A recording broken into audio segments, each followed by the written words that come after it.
ایک گدھا کسی جنگل میں رہتا تھا۔ وہ ہر جگہ گھومتا رہتا اور جہاں ہری ہری گھاس نظر آ جاتی پیٹ بھر کر کھاتا اور پھر پانی بھی پی لیتا۔ یوں اس کی زندگی بہت اچھی گزر رہی تھی، مگر اسے ہمیشہ ایک جانور شیر کا ڈر رہتا۔ جنگل کے دوسرے جانوروں کی طرح وہ بھی شیر سے بہت ڈرتا تھا۔ ایک دن کی بات ہے کہ اس کا پیٹ بہت اچھی طرح بھرا ہوا تھا۔ اسے ایک لومڑی مل گئی۔ گدھا اس دن بہت خوش ہو رہا تھا۔ اچھی اچھی گھاس نے اس میں طاقت بھر دی تھی۔ اس نے لومڑی کو دیکھا تو ذرا آواز باری بنا کر بولا، اے بھی لومڑی، اگر آج شیر مل جائے تو بس میں ایک دولتی میں اس کا کام تمام کر دوں گا۔ لومڑی اس دن نیکی کے موڈ میں تھی۔ اس نے سمجھایا کہ وہ ایسے غلطی نہ کرے ورنہ مارا جائے گا۔ لومڑی نے اسے سمجھاتے ہوئے کہا، تم ہو تو گدھے، مگر گدھے پن کی بات مت کرنا۔ بڑے بڑے جانور بھی شیر سے ڈرتے ہیں۔ لومڑی کی بات گدھے کی سمجھ میں آ گئی۔ اس نے سوچا کہ لومڑی جیسا چلاک جانور بھی شیر سے ڈرتا ہے، اس لیے اسے بھی اپنے دل کی تمنا اپنے دل میں رکھنی چاہیے۔ وہ چپ ہو گیا، مگر اس کا دل چاہا کہ کبھی وہ بھی شیر بن جائے تاکہ سب جانور اس سے ڈرے۔ وہ اکثر دیکھتا تھا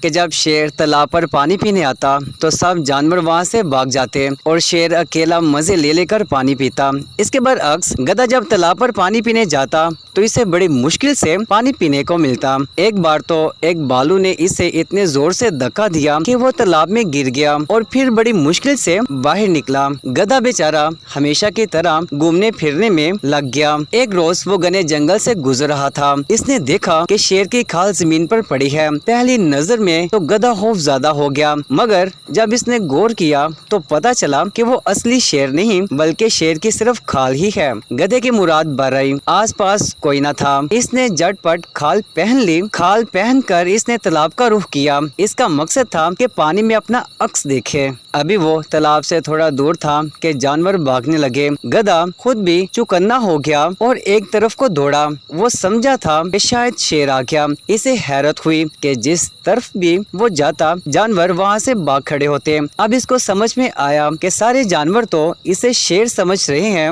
اس بات سے گدھے کی ہمت بڑھ گئی۔ اب تو گدھے کے مزے ہو گئے۔ وہ جہاں جاتا اکیلا ہوتا، تالاب پر اطمینان سے پانی پیتا، جب سوتا تو اسے کوئی تنگ نہ کرتا۔ سارے جانور اس کے آرام کا خیال رکھتے۔ گدھے نے شیر کی کھال کیا پہنی تھی کہ اس کے تو دن ہی بدل گئے۔ گدھا بہت خوش تھا اور ہر طرف سے یہ کوشش کرتا کہ جنگل کے جانوروں کو پتہ نہ چلے۔ وہ خاص طور پر لومڑی سے بچتا تھا کیونکہ اسے خبر تھی کہ لومڑی بہت چلاک ہے۔ لومڑی بہت چلاک تھی۔ وہ اس ٹو میں لگی رہتی تھی کہ یہ نیا شیر جنگل میں کہاں سے آ گیا، مگر گدھے کو اس بات کی بالکل خبر نہیں تھی۔ ایک دن گدھے نے خوب کھانا کھایا، سیر ہو کر پانی پیا، پھر گہری نیند سو گیا۔ جب جاگا تو بھول گیا کہ اس نے شیر کی کھال پہن رکھی ہے۔ لگا اپنی آوازیں نکالنے۔ لومڑی کہیں قریب ہی تھی۔ وہ بھاگی بھاگی آئی، دیکھا تو شیر ڈھینچو ڈھینچو کی آوازیں نکال رہا ہے۔ وہ حیران ہو گئی کہ شیر گدھے کی آواز کیسے نکال سکتا ہے۔ اب اسے معلوم ہوا کہ شیر کی کھال میں ایک گدھا چھپا ہوا ہے۔ وہ کہنے لگی، ارے گدھے، جب شیر بننا تھا تو آواز بھی شیر والی لے کر آتا، تو بولنے سے پکڑا گیا۔ اس کہانی سے ہمیں یہ سبق حاصل ہوا کہ نقل کرنے والا اصل نہیں ہوتا اور جھوٹ کبھی نہ کبھی کھل ہی جاتا ہے۔ اس لیے ہمیں چاہیے کہ گدھے کی بے وقوفی کا ثبوت ہرگز نہ دیں، بلکہ ایک چلاک لومڑی کی طرح ہر وقت نئے کھوج میں لگے رہیں تاکہ نئے ایجادات سے ہمیں